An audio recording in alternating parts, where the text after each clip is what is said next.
저를 믿고 반복 학습을 해주세요. 그러면 이 강의를 보고 있는 여러분도 제가 받은 점수 이상으로 합격할 수 있습니다. 오늘은 개요에서 데이터 타입 및 자료입니다. 오늘의 강의 과목 및 항목입니다. 실기시험은 3개의 유형으로 구성이 되어 있습니다. 실기시험의 유형의 순서가 빅데이터 분석의 절차입니다. 각 유형별 배점이 제1유형은 30점, 제2유형은 40점, 제3유형은 30점으로 구성이 되어 있습니다. 이번 강의는 개요에서 데이터 타입 및 자료입니다. 오늘 학습할 주요 내용 및 코드입니다. 데이터 타입에서는 숫자형, 문자형, 불리언형에 대해 알아보고 코드는 int, float, complex, type, round, len, upper, fstring에 대해서 알아보겠습니다.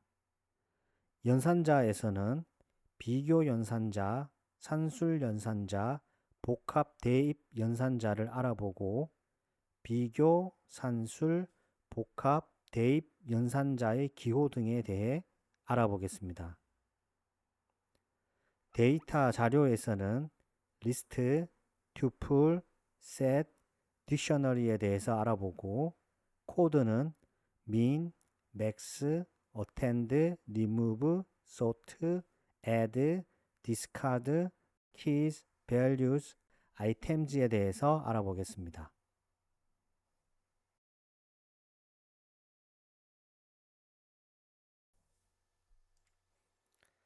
빅데이터 분석 기사 실기시험 강의입니다. 오늘은 개요에서 데이터 타입 및 자료에 대해서 설명을 드리겠습니다.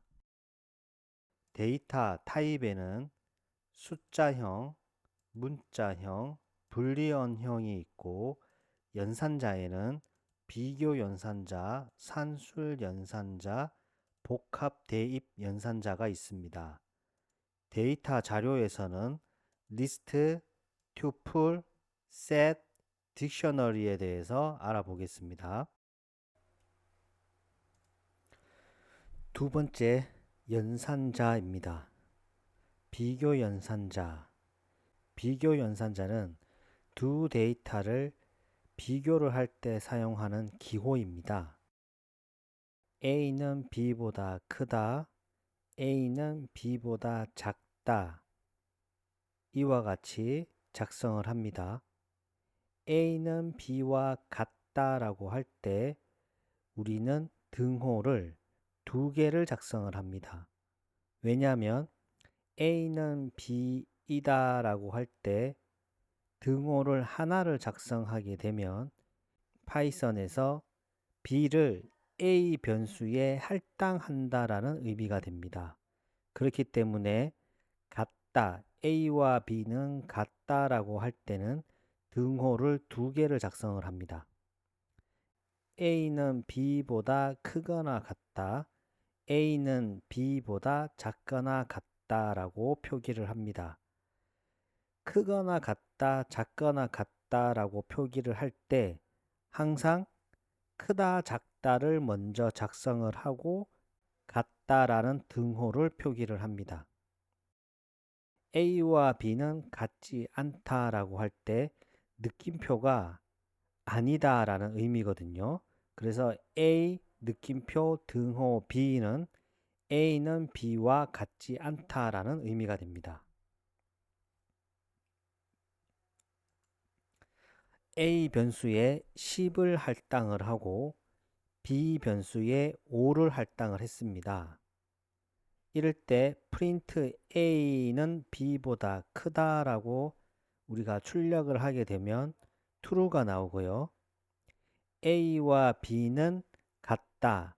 즉 등호를 두 개를 작성을 하게 되면 false가 나오고 A는 B보다 작거나 같다라고 프린트를 하게 되면 false가 나오게 되고 A와 B는 같지 않다라고 하면 true가 출력이 됩니다. 산술연산자. 산술연산자는 우리가 계산을 할 때 사용하는 연산기호입니다. 나누기는 A 슬러시 B, 즉 나누기 의미죠. A를 B로 나눌 때 우리는 이와 같이 작성을 하고 나누기를 하게 되면 실수형이 나옵니다. 즉 소수점이 나오는 거죠. 예를 들어서 3 나누기 3은 1이 되잖아요. 그런데 출력을 하게 되면 1이 아니라 1.0인 실수형으로 나오게 됩니다. 몫은 A 슬러시 슬러시 B입니다. A를 B로 나눈 몫이 되는 거고 항상 정수형으로 출력이 됩니다. 예를 들어서 A를 B로 나누었을 때 3.33이 나오면 몫은 3이 됩니다. 정수형으로 출력이 됩니다. 나머지는 이와 같이 표기를 하고요. A를 B로 나누고 나머지를 말합니다. 수학적으로 나머지라고 하는 것은 A 나누기 B를 했을 때 A 빼기 괄호 열고 B 곱하기 몫이라는 의미가 됩니다. 이 나머지는 중요합니다. 이 나머지를 잘 활용을 하게 되면 여러 가지 패턴을 찾을 수 있는데요. 뒤에서 설명드리도록 하겠습니다. 우리가 제곱승을 할 때는 A 제곱승 B를 이와 같이 표기를 합니다. 우선 A는 10, B는 3으로 할당을 하고 나누기를 할 때는 A 나누기 B는 3.333이 나오고 실수형이 나옵니다. A 나누기 B의 몫을 계산을 해보면 나누기를 했을 때 3.333이 나오기 때문에 몫은 정수형인 3으로 출력이 됩니다. A 나누기 B의 나머지는 A 빼기 B 곱하기 몫이라고 했죠. 그러면 B 3 곱하기 몫인 3을 하면 9가 되고 10-9는 1이 됩니다. 이게 나머지입니다. 제곱승은 A 제곱승 B는 10의 3승이기 때문에 1000이 됩니다. 나머지의 유용한 활용입니다. 우선은 주기적인 패턴 처리가 가능하고요. 홀짝 판별이 가능하고 시간 계산에 활용될 수 있습니다. 하나하나 설명을 드리도록 하겠습니다. 자, 주기적인 패턴 처리. 특정 주기를 가진 작업을 반복을 할 때 나머지 연산을 하게 되면 유용합니다. 이 부분 아이템즈 리스트를 정의하는 코드입니다. 리스트에 애플, 바나나, 체리 3개의 항목이 들어 있습니다. 인덱스 5는 인덱스 변수에 5를 할당을 했습니다. 프린트 len 아이템즈는 아이템즈 변수의 길이를 구하는 함수로 총 길이는 3개가 됩니다. len 함수는 1부터 시작한다고 했었죠. 그래서 1, 2, 3이기 때문에 3이 출력이 됩니다. 인덱스 len 아이템즈 나머지 연산을 이제 사용을 한 거죠. 그래서 인덱스를 아이템즈 len의 길이인 3으로 나눈 나머지를 구하는 코드입니다. 5를 3으로 나눈 나머지라고 하는 것은 5 빼기 3 곱하기 1이 되죠. 그러면 출력이 나머지는 2가 됩니다. 즉 두 번째에 해당하는 아이템즈를 찾는 거거든요. 그러면 아이템즈 안에는 0, 인덱스가 0인 애플이 있고 인덱스가 1인 바나나가 있고 인덱스가 2인 체리가 있습니다. 그러면 프린트 함수를 사용하게 되면 체리로 출력이 됩니다. 주기적인 패턴 처리 방법의 두 번째는 우리가 날짜를 반복하는 7일 주기로 반복되는 작업을 할 때 주로 사용을 하는데요. days라고 하는 변수에 Monday, Tuesday, Wednesday, Thursday, Friday, Saturday, Sunday 리스트 형태로 할당이 되어 있고요. 우리가 이거를 포구문이라고 합니다. 아직 포구문에 대해서는 설명드리지 않았지만 오늘 간단히 한번 설명을 드려보겠습니다. for i in range 10이라고 하는 거는 이 range 10 밑에 한번 보시면 for i in range 10 이 range 10이라고 하는 거는 0에서 9까지 10개니까 0에서 9까지 각각의 숫자를 i 변수로 받아서 우리가 print i를 해보면 0, 1, 2, 3, 4, 5, 6, 7, 8, 9가 출력이 됩니다. 그러면 for i in range 10이라고 하면 우리가 0에서 9까지 출력이 되겠죠. 그런데 이제 이 for 구문 안에 print 함수가 있습니다. 프린트 함수는 데이지의 인덱스를 찾는 함수인데요. 우선은 이 인덱스 안쪽에 i를 len days로 나눈 나머지를 인덱스로 가지고 있습니다. len days는 몇 개가 될까요? 7개가 되겠죠. Monday, Tuesday, Wednesday 0, 1, 2, 3, 4, 5, 6, 7 7이 됩니다. 7이 되는데 i는 0을 나눈 7의 나머지 1을 나눈 7의 나머지 2를 나눈 7의 나머지 이런 나머지의 값을 인덱스로 가지고 있는 데이즈를 출력을 하는 것입니다.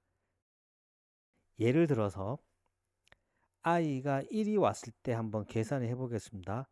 그러면 1-b인 7 곱하기 목은 0이 되겠죠. 그러면 1이 되고 만약에 i가 2가 왔다고 하면 2를 7로 나눈 나머지이기 때문에 2-7 곱하기 목은 0이 되겠죠. 왜냐하면 2를 7로 나눌 수가 없잖아요. 예를 들어서 i가 7이라고 하면 7-7 곱하기 7, 1은 7이죠. 목은 1이 됩니다. 그러면 0이 되겠죠. 이와 같은 반복 구문을 쓰게 되면 0에서 6까지 반복을 하게 되고 나머지는 다시 0, 1, 2로 출력이 됩니다. 그렇기 때문에 print days index 이와 같은 구문을 쓰게 되면 days 0일 때에 monday가 출력이 되고 days가 첫 번째 인덱스일 때 Tuesday가 출력이 되고 days가 세 번째 인덱스일 때 Wednesday가 출력이 되게 됩니다. 어렵나요? 아직 포구문이라든지 이런 거를 우리가 학습하지 않아서 어려울 수 있습니다. 오늘은 그냥 이렇게 나머지를 다양하게 활용할 수 있구나라고 정도만 알고 있으면 됩니다. 나머지의 유용한 활용 두 번째 홀짝 판별입니다. 예를 들어서 넘버 변수에 7을 할당을 해주고 if 넘버를 나눈 2의 나머지가 0이면 짝수가 되고 else 그렇지 않다면 홀수가 됩니다. 즉 한번 예를 들어보면 7을 2로 나눈 나머지는 얼마가 될까요? 7 빼기 2 곱하기 3이기 때문에 나머지는 1이 됩니다. 즉 우리가 홀수를 넣었더니 나머지가 1이 나오고, 예를 들어서 넘버에 8을 할당을 하게 되면 8을 나눈 2의 나머지는 8 빼기 2 곱하기 4, 즉 나머지는 0이 됩니다. 그래서 홀수가 오게 되면 항상 나머지는 1이 되고, 짝수가 오게 되면 항상 나머지는 0이 됩니다. 그래서 홀짝 판별을 할 때 우리가 if 구문을 사용하게 되면 홀짝 판별이 됩니다. 나머지의 유용한 활용 세 번째, 시간 계산입니다. 토탈 초가 500초가 있습니다. 이 500초를 단순히 60으로 나누기를 하게 되면 83.33333이 됩니다. 그러면 미니츠라고 하는 변수에 토탈 생크츠를 60으로 나눈 목을 구하게 되면 83이 나오고, 세컨츠라고 하는 변수에 토탈 세컨츠를 60으로 나눈 나머지를 구하게 되면 초 단위가 나옵니다. 왜냐하면 계산을 한번 해보면 5000 빼기 60 곱하기 목은 83이죠. 83을 해보면 20이 나옵니다. 즉 20초가 되는 거죠. 그렇기 때문에 이 토탈 세컨츠 500초는 우리가 F 스트링을 써보면 F 중괄호 미니츠 변수 분 중괄호 세컨스 초라고 하게 되면 출력을 해보면 시간 계산은 83분 20초가 출력이 됩니다. 세 번째, 복합 대입 연산자입니다. 우리가 A는 A 플러스 B이다, 이렇게 쓰려니까 이제 사람들이 귀찮은 거예요. 그래서 복합 대입 연산자를 만들었거든요. A 플러스는 B, 이와 같이 표기를 하게 되면 A는 A 플러스 B이다 라는 의미가 되고, A 곱하기 등호 C는 B는 B 곱하기 C이다 라고 하는 의미가 되고, D의 곱하기 곱하기는 E이다 라는 의미는 D는 E의 제곱승이다 라는 말입니다. 그래서 A 변수에 5를 할당을 하고 B 변수에 3을 할당을 했을 때 A 플러스는 B이다 라고 하면 이 말은 A는 5 플러스 3이기 때문에 8이 됩니다. B에 4를 할당을 하고 C에 2를 할당을 하고, 그러면 B 곱하기는 C이다 라는 의미는 B는 B 곱하기 C, 즉 4 곱하기 2가 되기 때문에 8이 출력이 되고, B 곱하기 곱하기는 2이다 라는 의미는 D에 2를 할당을 하고 E에 3을 할당을 하게 되면 D는 2의 3승이라는 의미가 되기 때문에 8이 됩니다. 오늘 하루도 수고하셨습니다. 반복과 학습은 필수입니다. 감사합니다.